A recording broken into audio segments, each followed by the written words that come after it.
In preparation for the Salamander supplement, I am continuing and working through my backlog, and I thought with this next model I would share the process. Let's paint a Salamanders Dreadnought. This time we got a Salamanders Contemptor Dreadnought on the table. We're going to paint this guy in a standard Salamanders color scheme, and when he's done, he's going to look similar to this Relic Contemptor here. So we're going to go for a darker, higher contrast, a more vibrant range of greens. And instead of edge hiding with yellows, we're going to keep it within the green range. To start with, we're going to use some Iron Warrior's base color on all the metal areas.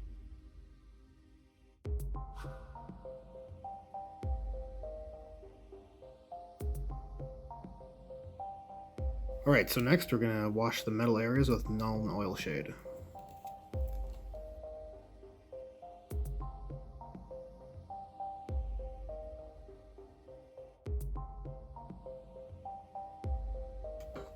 Alright, now with our wash dry, the metals are done for now. We can do some edge highlighting and doing additional layers of Null Oil at a later stage. But for now we're going to begin the greens of the armor panels. To start with, we're going to be using Citadel's Nocturne Green base. This is an excellent Salamander's color for the dark tones. And for the brighter tones, I will be using Instar Paint's Greengrass Matte. It's color matched to Citadel's Warpstone. And between those two, we're going to create our gradients for the armor panels, but to start with, we're just going to use pure Nocturne Green.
Alright, and with our Nocturne Green applied, we can begin creating our gradient using Instar's Grass Green Matte. And I'm going to be maintaining the gradient to be consistent with the other dreadnoughts in my army. So we'll be going in an overall top left to bottom right on the panels, with some exceptions as kind of determined pretty much based on taste and what looks the most visually attractive.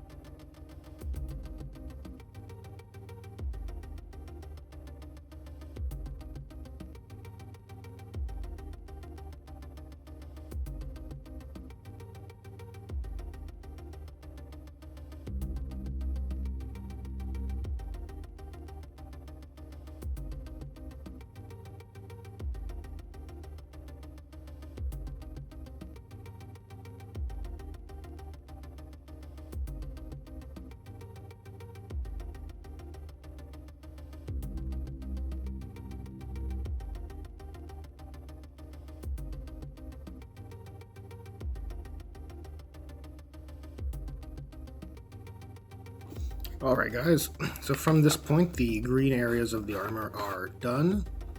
It's looking pretty good, and from here we're going to do the same level of, excuse me, we're going to do the same level of definition on the black and scale areas of the model. So for the black shoulder pads, I guess you can say, we're going to be using the same technique, blending between these two colors here, Abaddon Black and Eshin Gray. And for the scales, if you're familiar with the Monster Hunter series, we're going to be doing a Rathalos type. Well, that's the effect I'm going to be trying and going for. So the scales are going to be not using the same technique, because these aren't flat armor panels, but we're going to mix these two together to get a warm red, and use Steel Legion Drab for the highlights. Sorry, these colors are Rhinox Hide and the Fist and Red, Steel Legion Drab, and Kislev Flesh. These two are going to be the main components of the scales themselves. These two are going to be the main components of the skin of the loincloth here. And I'm going to be using, I'll be mixing between these two sets for all the tones of the scales.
Alright, so the wash is almost dry.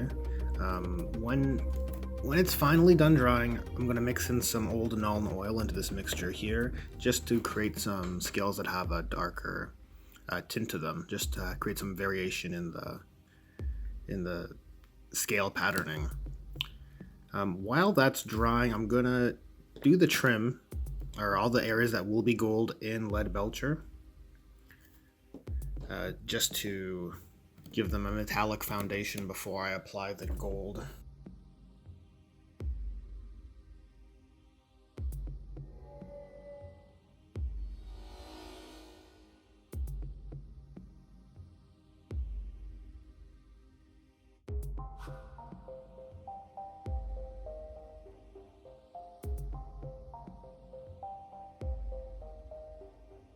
So now that we got the scale portions done, we're ready to do the golds. They'll be done in Vallejo gold, and we can do the bone accessories as well in Steel Legion Drab and Skeleton Bone, and then washed with Seraphim Sepia.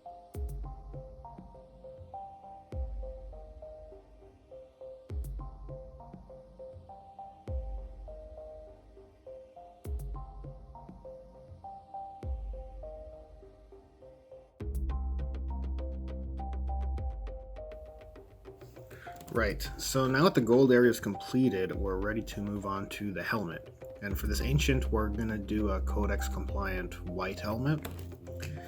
They'll be done with Instar's Cool Gray Matte.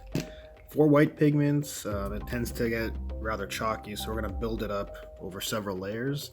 And in between, while those layers are drying, we will, or I will rather, use Seraphim Sepia on the gold areas to give it a bit more definition.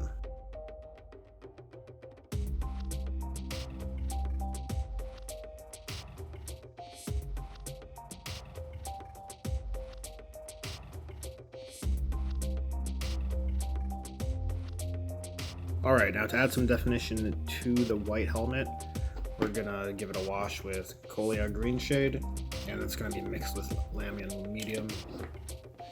Or it's going to be diluted with some Lamian Medium.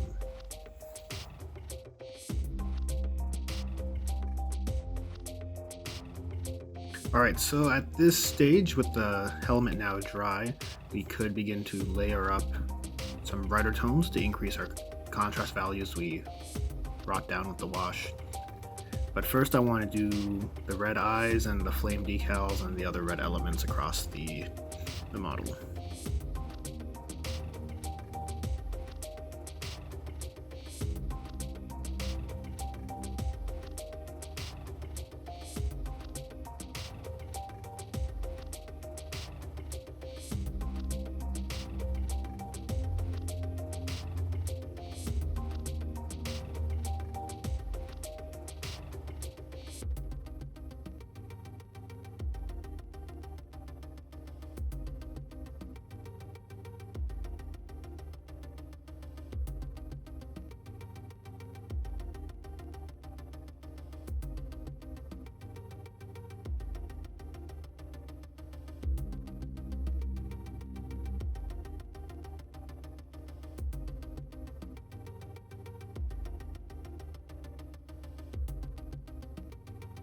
Alrighty, so this guy's just about done. He's looking pretty good.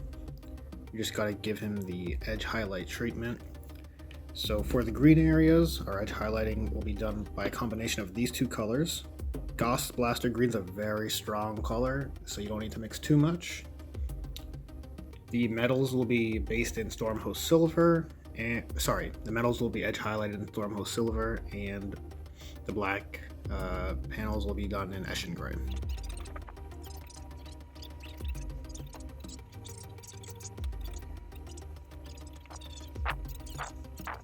So with the edge highlighting done, this guy's pretty much finished. I applied an extra bit of Nuln Oil into the gears of the joints just to add a little bit more contrast and increase the visual interest on the model. And after this, I'll just do some decals in his base and he'll be done.